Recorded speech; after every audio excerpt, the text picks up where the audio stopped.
Están con nosotros Beatriz Álvarez y Alejandro Danón. Les agradezco por venir al estudio. Vamos a conversar un poco sobre la realidad socioeconómica de Tucumán.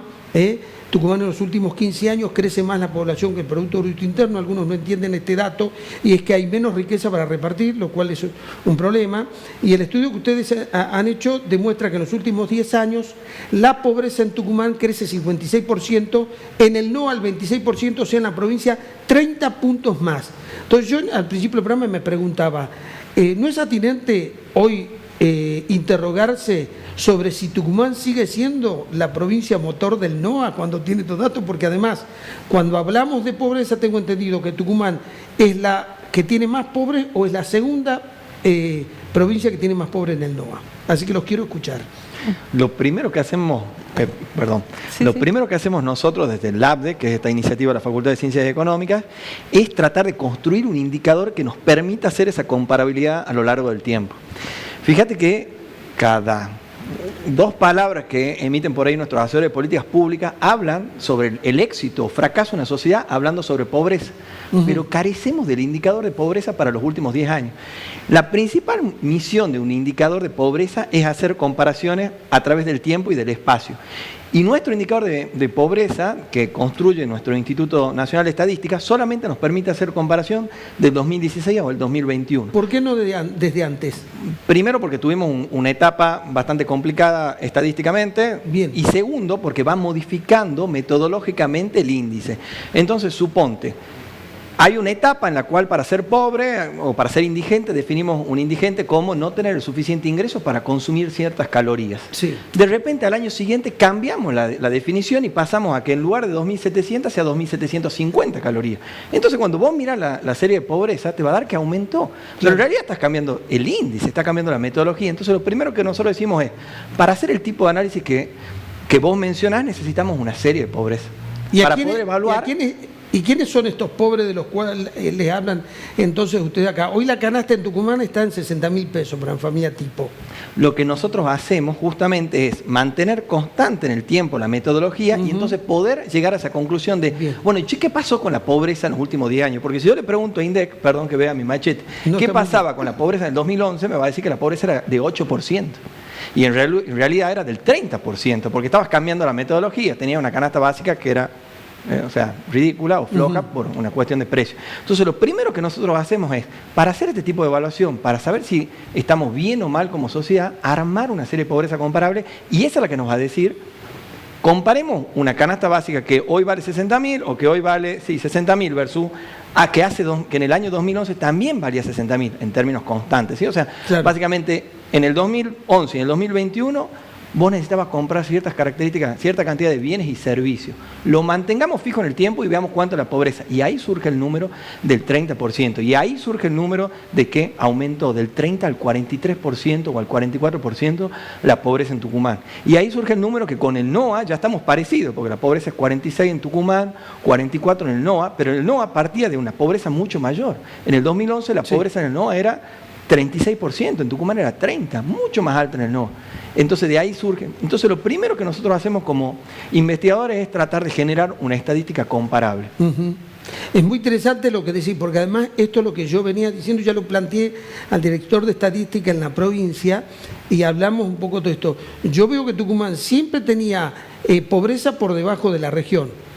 Hoy la tiene por encima de la región, que siempre se empobrecían más otras provincias, hoy se empobrece más Tucumán. A ver, cuando hablamos de la pobreza, no sé si tenés el dato, La Rioja creo que estaba en el 37%, o sea, está 9 puntos por debajo de Tucumán. Claro, efectivamente, sí, uno ve, pero otra vez, como que nuestra investigación tiene que ver con eso. Ahora, cuando vos nos preguntas sobre el diagnóstico de por qué aumenta tanto la pobreza, de hecho, también ocurre en Argentina, ¿sí? Pero inclusive fíjate los niveles cuando comparamos qué ha pasado antes de la pandemia. O sea, cuando comparamos hoy, o primer semestre 2021, que ya habíamos recuperado movilidad, un poco de actividad económica, la comparamos con la pobreza en la pandemia, en Tucumán aumenta. Y aumenta bastante. No pierdamos de vista que esto está basado en encuestas, con lo cual tiene error muestral. O sea que uno debería ver si estadísticamente aumentó. Pero ese aumento es significativo. Estamos hablando de entre 3 y, perdón, tengo acá el machete, entre 3 puntos porcentuales, 6 puntos entre 3 y 5 puntos porcentuales a los niveles de pandemia. O sea que estamos con niveles de pobreza mayor al segundo semestre del 2020, plena pandemia. Plena pandemia y estamos con niveles de pobreza mucho mayor a 2019 y, como vos decías, respecto a los últimos 10 años, mucho mayor. Hay que entender lo siguiente, que cuando uno mide la pobreza es muy importante mirar la tasa de inflación, porque eso hace que también muchas familias pasen a engrosar los niveles de pobreza, ¿no? Todo el tiempo que estuvimos ahora hablando de pobreza, hablamos de un indicador de pobreza monetario, unidimensional. Básicamente se pregunta, mide una canasta y dice, mira, para ser pobre se necesita tanto, yo voy a ver cuáles son los ingresos del hogar, todo requiere estimaciones y me fijo en eso.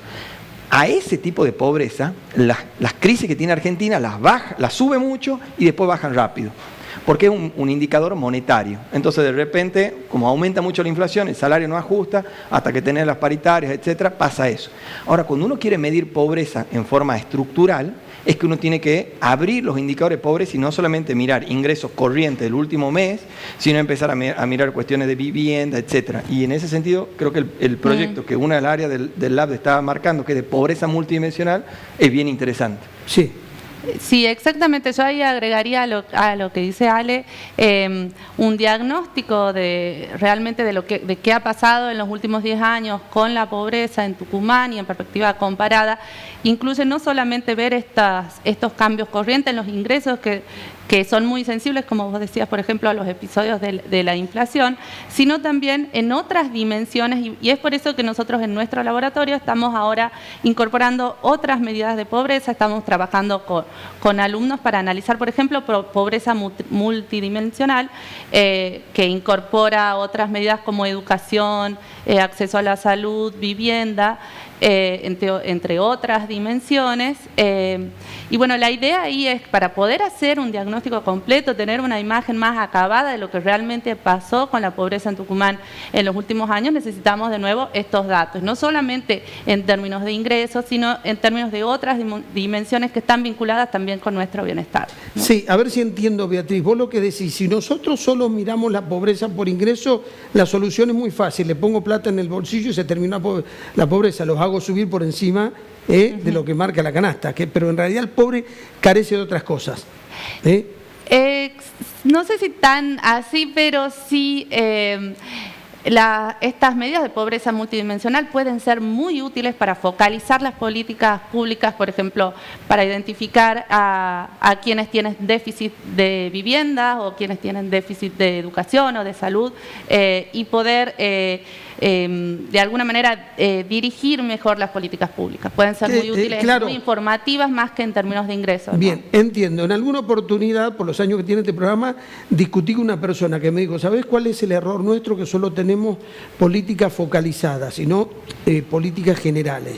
Y después tuve otro que me dijo, no, tenemos que tener políticas generales y no focalizadas. Hay toda una discusión técnica ahí, pero yo comprendo lo que vos me decís. Cuando vos ves lo multidimensional, a ver, a una persona que tiene déficit educacional, a ese lo estás mandando a una pobreza estructural, porque hoy además el mundo laboral requiere de habilidades y necesariamente la educación se la da.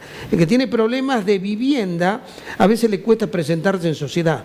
Y también, a ver, tiene menos oportunidades que aquel que vive en nuestra zona, por esa marginación que hacemos geográfica. Y el que tiene problemas de salud también, porque a veces no puede sostener el nivel de compromiso diario con un tema de empleo. Aparte de llevar una vida que le es mucho más cara, tener que vivir dependiendo de médicos y de medicamentos que aquel que no lo tiene. Y exactamente, y también yo agregaría ahí, para que la política pública sea más efectiva, menos costosa, tener la información de quiénes son quienes tienen los déficits habitacionales o educativos o en términos de salud, puede ser muy útil también. Sí, por supuesto. Yo, antes que me comente Alejandro, yo en realidad discutí mucho cuando se cerraron las escuelas, pues yo veía las imágenes después de la Segunda Guerra Mundial que la educación seguía en las calles con los edificios destruidos. ¿Por qué? Porque yo decía que la educación primero tiene que ver con los derechos humanos, uno puede ejercer sus derechos humanos cuando tiene educación, pero además es la única posibilidad que tienen, sobre todo los sectores populares, de poder enfrentar una vida con mucho mayor éxito, no solo en lo laboral, sino en lo familiar y en lo social, ¿no? a Amartya Sen, que es crack en términos de definir pobreza y recambia todo el concepto, habla de capacidades y la educación es clave para que una persona desarrolle sus capacidades. Sí, estás hablando de un fanático de Amartya Sen. Desarrollo y libertad de su libro, un indio que fue premio Nobel de Economía hace como 10 años. Exactamente. Y basado en lo que vos mencionabas respecto a políticas como transversales o dirigidas, nosotros más que todos pensamos que las políticas tienen que ser basadas en evidencia. Y esa es la misión de nuestro laboratorio. Tratar de contribuir para que los hacedores de política pública de nuestra región, del norte de Argentina, cada vez más a la hora de pensar un problema en educación, en salud, en vivienda, no decidan una política por su misión. Bueno, esta política es buena porque su misión es bajar la informalidad en el empleo de los jóvenes. No, tiene que ser basada en el resultado. Bien. Que tenga antecedentes estudiados. Y otra vez, los últimos premios Nobel en economía estudiaban de dos formas distintas, con métodos experimentales o no experimentales, cómo hacer para saber si una política funciona o no.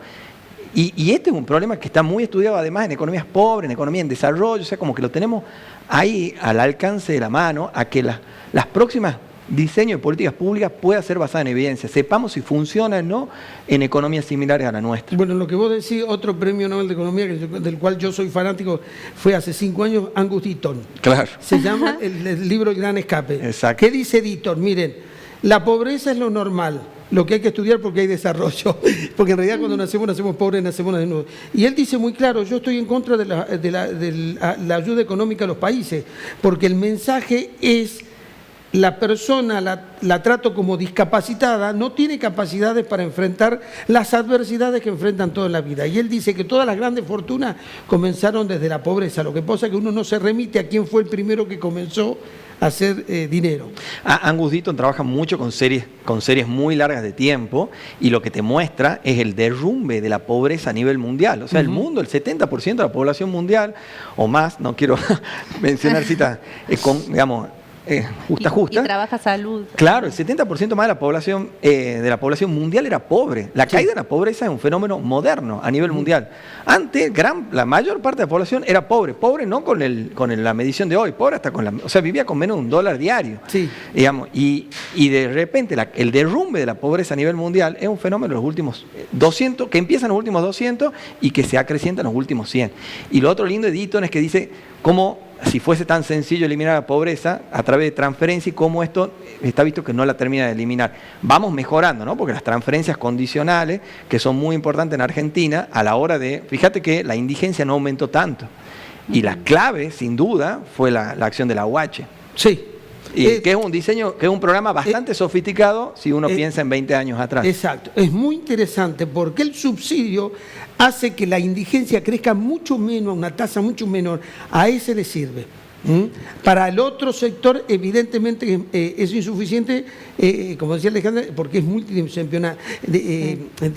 Hay que ver otra evidencia. Claro, Amartya Sen dice en algún momento, una persona que no tiene la vestimenta y no vive en un lugar que él siente que está marginado, tiene miedo a presentar ante sociedad, entonces sus capacidades quedan adormecidas, y lo que hay que tratar de vencer ese obstáculo, que en realidad no es menor. Nosotros lo vemos cuando lo invitamos a la gente que trabaja en los barrios pobres, o la gente de los barrios que trabajan en los comedores, cuando ven al canal, como ellos mismos entran con el temor diferente a aquel que no es de esa situación social.